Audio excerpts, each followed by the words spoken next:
Away! A fiery horse with the speed of light, a cloud of dust, and a hearty Hi-Yo Silver, the Lone Ranger.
With his faithful Indian companion Tonto, the masked rider of the plains led the fight for law and order in the early western United States.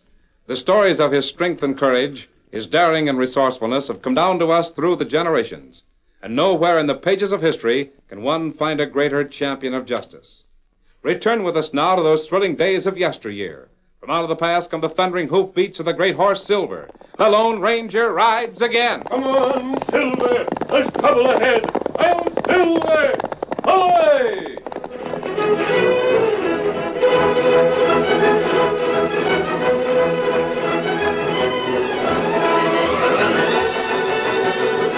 The West Texas town of Sego City was in the dry and merciless clutches of a prolonged drought. Not a drop of rain had fallen on the parched earth of that territory for months. Craig Bullock, whose law office was above the bank, considered these two facts as he descended the stairs and walked out onto the street. Bullock was a tall, gaunt man, slightly stooped, with features that resembled nothing so much as a death's head. His eyes were hard and unblinking behind steel-rimmed glasses. When he spoke, it was in a low monotone, as flat and dry as sun-baked dust. Apparently, he was a man without nerves. He was never surprised, never resentful, and never friendly. A circuit court judge in Missouri had noticed these things several years ago when he had said, "You are a disgrace and a blight upon the legal profession. In my opinion, the only cure for a man so evil, so grasping, so murderous and depraved is the gallows. I deeply regret that the jury's verdict permits me to sentence you to federal prison for only 25 years. You deserve far more than that."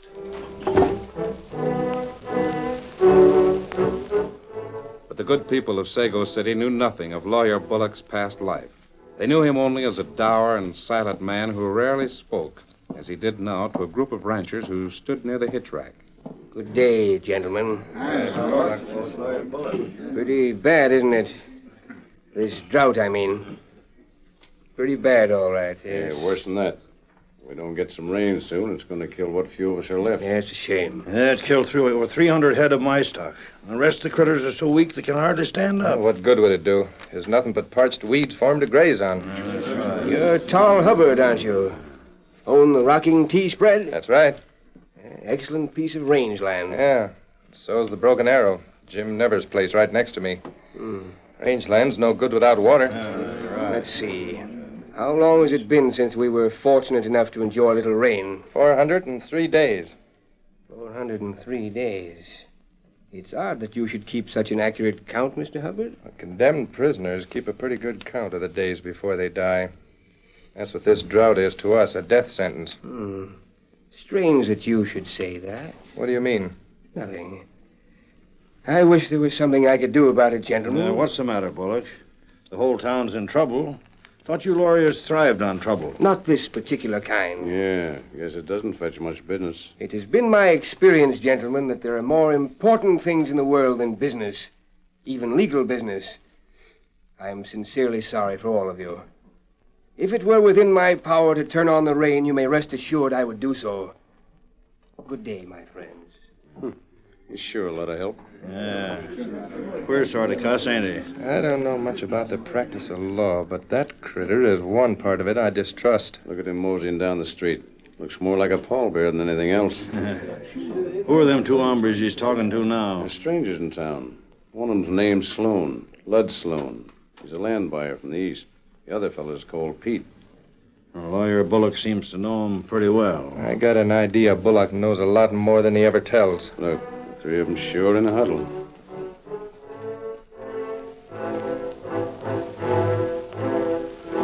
You're the boss, Bullock. When do we do it? Tonight. Be in my office by sundown. You want me there, too? What do you think I'm paying you for? All right. How about the sheriff? I'll take care of that. I'm on my way to see him now. Your office at sundown. We'll be there. Be sure you are. This is one job I don't want any hitch on.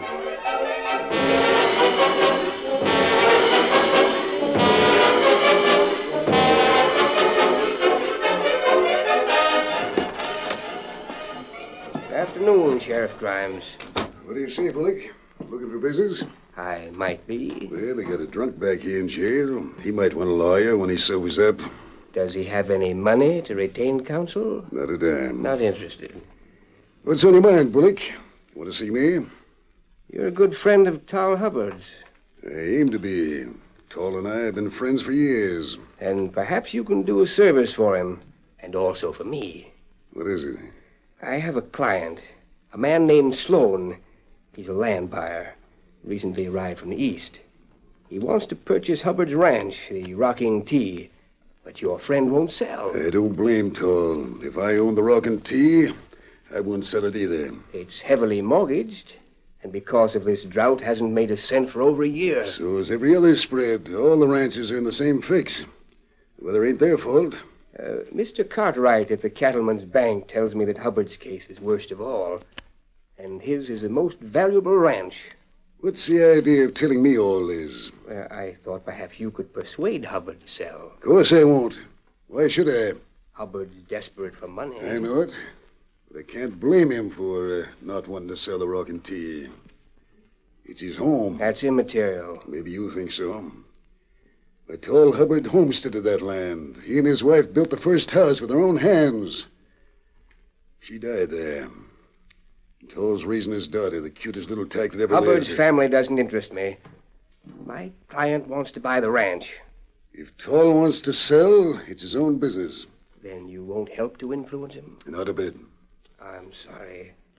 A man's friend should help him. Hubbard's so desperate for money, he's liable to do something foolish. Good day, Sheriff.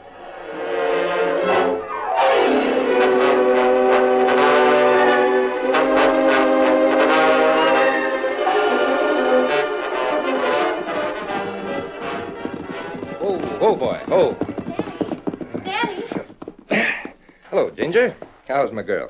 I've been cleaning the whole house. Washed the dishes and everything. Good. With a housekeeper like you, I guess I don't need to worry about hiring a cook, do I? Of course not. That's fine. Oh, say, Ginger, that white coat tied to the rail over there, where'd it come from? Oh, that's Victor, Dan's horse. Dan? Who's he?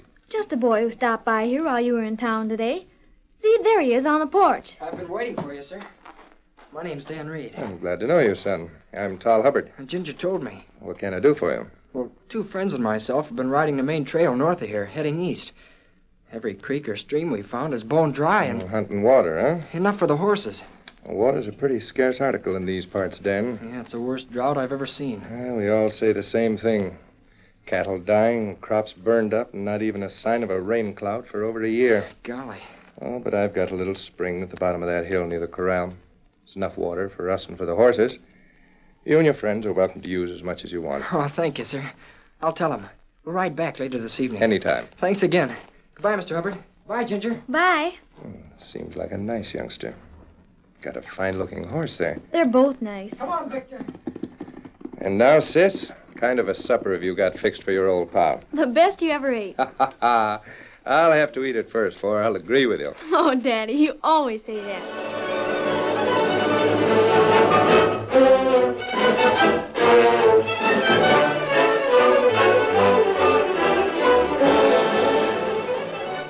Do both of you understand perfectly what you're to do? Yeah, we've got it set.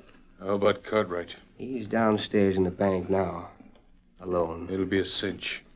Then we head for the Hubbard place, the Rock and Tea. That's right. You have the papers I gave you? Right here in my pocket. Come on, Pete. Remember, no slip-ups. Don't worry.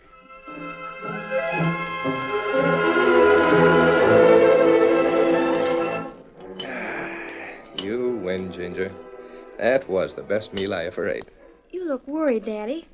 Is something wrong? Same thing, the drought. No water means no grass, and that means dead cattle.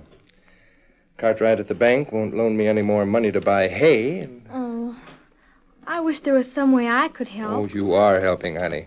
If it weren't for you, there wouldn't be any use in me trying to fight this thing. Ah, don't worry. It'll work out.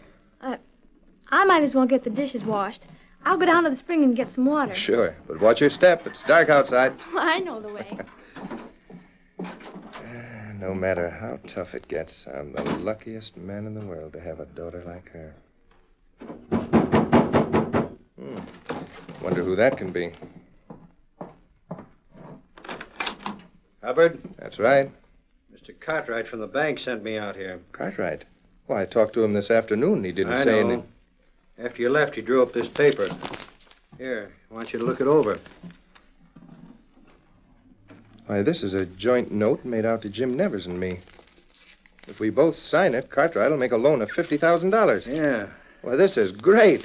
With $50,000, Jim and I can buy enough hay for all our stock and weather the drought. Guess Cartwright figures that way, too. I wonder why he didn't mention a deal like this when I was talking to him today. Bankers are cagey critters. Between you and Nevers, you've got the best land in the state. With that kind of security, he can't lose. Of course not, and it's only for a year. You want to sign it? Well, sure, but... Then we'll go over to Nevers' place and see what he says. Oh, I know what Jim will say. He'll be just as pleased as I am. Oh, wait. There's a pen and ink right here in the drawer. Here, just tack your John Henry right under where it says Tall Hubbard. There. Hey, wait a minute. This paper I just signed is You the guessed one that... it, Hubbard, but you guessed too late. Lud. Come on in, Lud. Did you make... Say, you must have hit him pretty hard. Nothing like the barrel of a gun alongside the head to quiet a critter down. How's your shoulder? Well, feels a little better. We've got to plug him so he'll match it. Yeah, let's see. It's the right one, ain't it? This'll do it. How about the kid? You plant some of that money in the next room, and I'll take care of... Daddy, Oh! She got back quick. Who are you? Daddy, you... He ain't hurt much. Not yet. And you'd better keep quiet, sis, because you're going on a trip.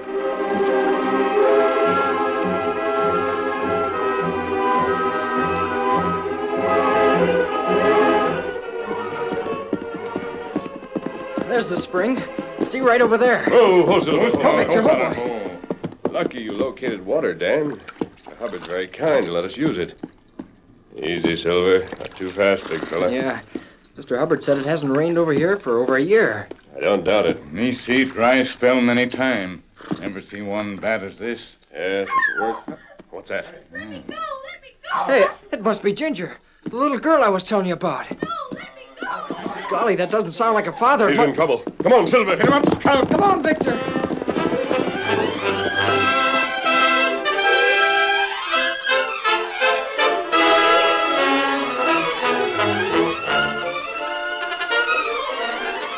The curtain falls on the first act of our Lone Ranger story.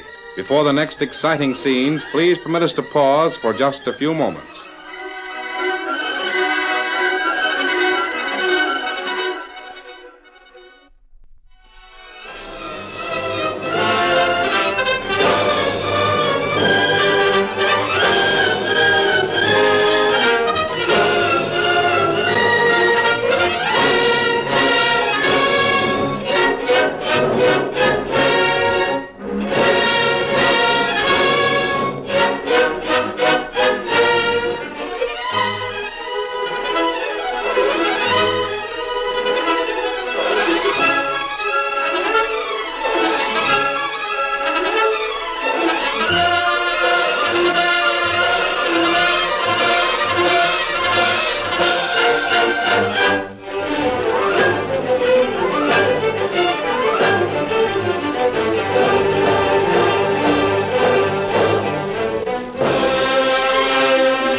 to continue our story.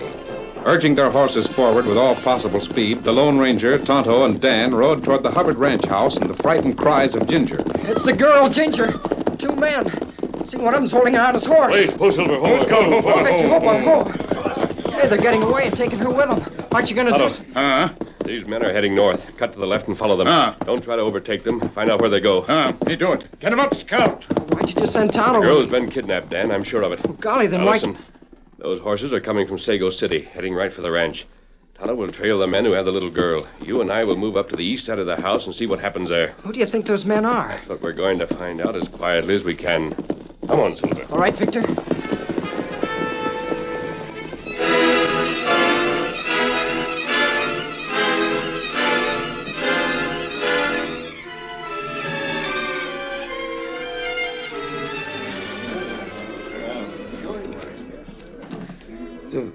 What happened? You got home all right. Yeah, with a slug in his right shoulder. Sheriff Grimes. I'm sure glad to see you. Wish I could say the same thing, Toll. An hombre walked in here, held me up, and then Look hit here, me. Sheriff. I found it under a pillow in the next room. What is it? Gold, hard cash. And the canvas sack says Cattleman's Bank. I guess our story about seeing Hubbard and Nevers wasn't so wrong after all. Sure sorry to hear it. What are you talking about? What do you think, Toll? Well, all I know is that a fellow I never saw before walked in here tonight with a note from Cartwright at the bank. It was a joint note for $50,000 made out to me and Jim Nevers. Well, I signed it, and then I noticed it wasn't the same note that I'd been reading. But before I could move, something hit me over the head. Yeah? You've got a bullet wound in your shoulder. How'd that happen? Well, I don't know. Kind of a thin story, Sheriff. What is this all about, Grimes? 2 men held up the Cattleman's Bank tonight. Killed Sam Cartwright and cleaned the place out. The boys saw those gents backing out of the bank. One of them had been hit in the shoulder. You think I was one of those men? You and Jim Nevers. This is some of the bank's cash. We found it in your house. Well, I've been here all evening. Ginger will tell you that... Where is Ginger? Where is she? I ain't seen her, Toll. Ginger! Oh, they've taken her, too. My little girl, the kid's probably hiding around here someplace just to back up Toll's story. Why, Well, take it easy, Toll. If your story's true, it'll be proved. True? Well, you must be loco, all of you, to think that I'd... All I know is that Cartwright sent a man out here with a note. Everybody knows Cartwright wouldn't loan any of any money. Some of you boys had better ride over to Jim Nevers' place, see what he has to say. Can you walk, Toll? Well, sure, why? Guess you'd better come into town with me. Been hit over the head, framed, and Ginger's been kidnapped. And now you're going to arrest me. I hate to do it, Toll. Known you all my life, and you know me. I thought you were a friend of mine. I am. And I'm also the sheriff of this county with a sworn duty to perform. Come on, Toll. Let's ride into town. Who's that? Oh, I don't know. Ain't the boys. They headed for Jim Nevers' place. I'll Silver! Away!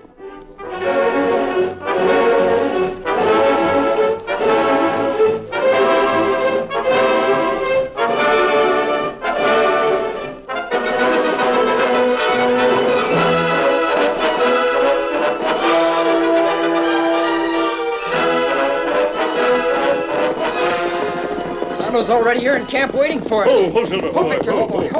What did you find out, Tonto? Crook take Hubbard girl to shack. Other side of mountain. Me trail 'em. One crook stay there.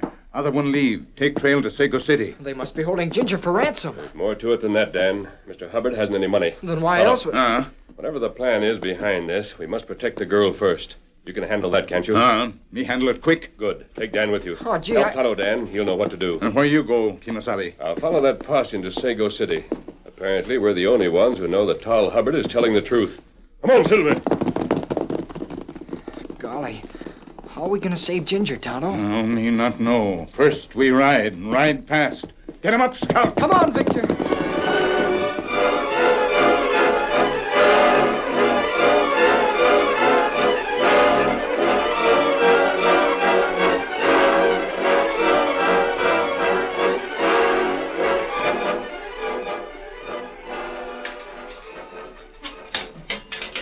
Right in here, Nevers.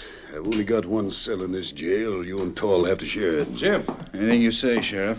Hello, Tal. Have you gone loco, Grimes? Can't you see this is a frame-up? Jim and I didn't hold up any bank. An hombre came over to my place about 2 hours ago. He said you had sent him, Tal, and showed me the note you'd signed.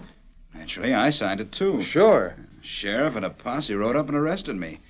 I can't figure it out. Well, I can. Somebody's framed us. And they've kidnapped my little girl. Well, I'll send some grub back here so you fellas can eat. This whole thing is too much for me. Don't make sense. I thought Grimes was a friend of mine. Yours, too. I guess a lawman's got to think of his duty first. He said he'd help us every way he could. How? By keeping us locked in his jail while kidnappers get away with my daughter?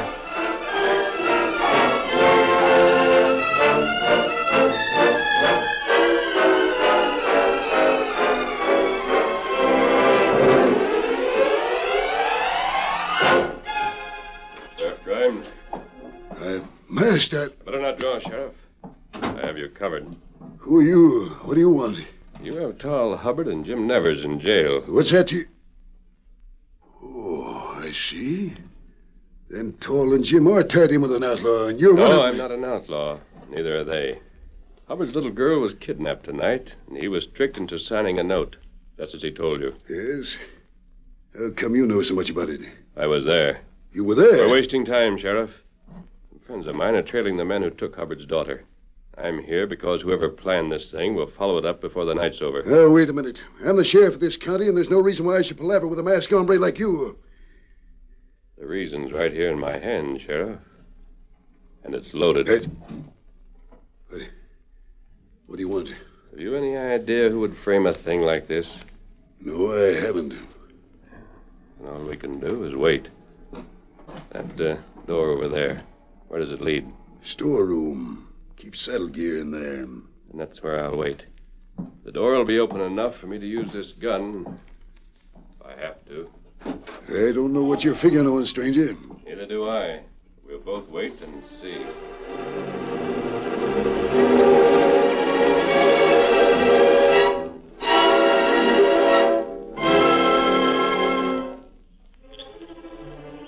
This crook shack here. What are we going to do? You knock on door. When man come out, me get him. All right.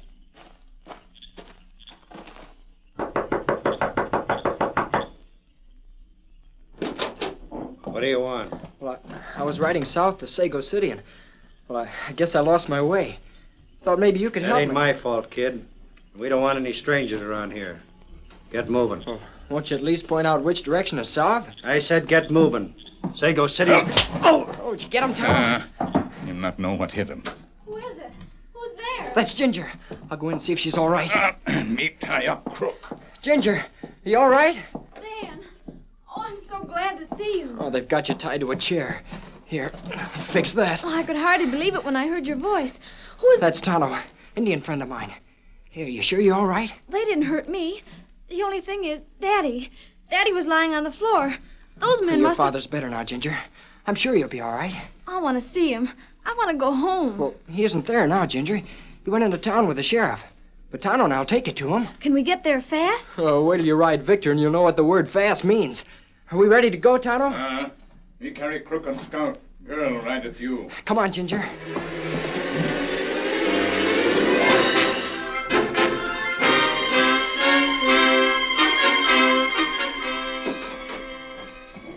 Good evening, Sheriff. Well, Lawyer Bullock. I don't believe you're acquainted with Mr. Sloan, one of my clients. Glad to know you, Sheriff. Well, sit down, Chance. What can I do for you? Thank you. Quite a bit of excitement this evening. Bank robbery and murder? Yep. I understand you've captured the two ranchers responsible for the crime. You mean Tall Hubbard and Jim Nevers? Got them locked up in the cell now. I'm glad to hear it. Lawlessness should be punished promptly. What's the matter with your shoulder, Mr. Sloan? Oh, He sprained it. Fell off his horse. Yeah. Yeah, that's right. I was just going to remark, Sheriff, there's a lot of truth in that old saying. It's an ill wind that blows no one good. What do you mean by that? This regrettable affair at the bank and the unfortunate death of Mr. Cartwright. As you know, my client, Mr. Sloan, has been trying to buy property in this area. Well? Failing in that, he decided to buy stock in the cattleman's bank. In fact, he purchased controlling stock. What's that got to do with me? Just this. As the bank's new president, Mr. Sloan finds himself in the odd position of holding mortgages on property owned by the very men who robbed the bank. Hubbard and Nevers? Exactly. But Mr. Sloan is a very fair man and an understanding one. What do you mean? He realizes that this terrible drought probably made these men desperate. They are more to be pitied than censured. Therefore, my client wants you to tell everyone in town that they won't lose a cent through the robbery. Mr. Sloan will personally make up every dollar that has been stolen. That's mighty generous of Mr. Sloan. However, in view of the circumstances, he will be forced to foreclose on the Hubbard and Nevers mortgages. I thought Toll told me those loans had a few more months to run. As a matter of fact, they were both due and payable yesterday. Here, you can see for yourself. The dates are right there, with the signatures of Hubbard and Nevers. That's all I wanted to know. An outlaw! Masked! Better not go for a gun. That little scratch on your arm won't hurt you. Sheriff, I guess you heard enough to figure out who was behind the frame-up. I sure did. Keep them coyotes covered while I let Toll and Jim out of jail. It was a pretty good idea, Bullock. But it wasn't good enough. Bullock, it doesn't surprise me that he was... But I've never seen this other man. Neither have I. Now, Mr. Bullock probably had two partners. And unless I'm mistaken, the second partner is with my friends who just rode up. Daddy! Ginger! Here. This crook. We catch him. That's him. That's the one. I thought so. Sheriff, I guess you know what to do with two murderers and a crooked lawyer. I sure do. And our job's finished. Come on, Dan, Tonto. Yeah, but who was he? Don't know. It's more than I can figure out. He walked in here, seemed to know exactly what was going to happen. Funny part of it is, it did happen. I know who he is. Who? How do you know, Ginger? Dan Reed told me. That man is the Lone Ranger. I'm Silver!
The story you have just heard is a copyrighted feature of the Lone Ranger Incorporated.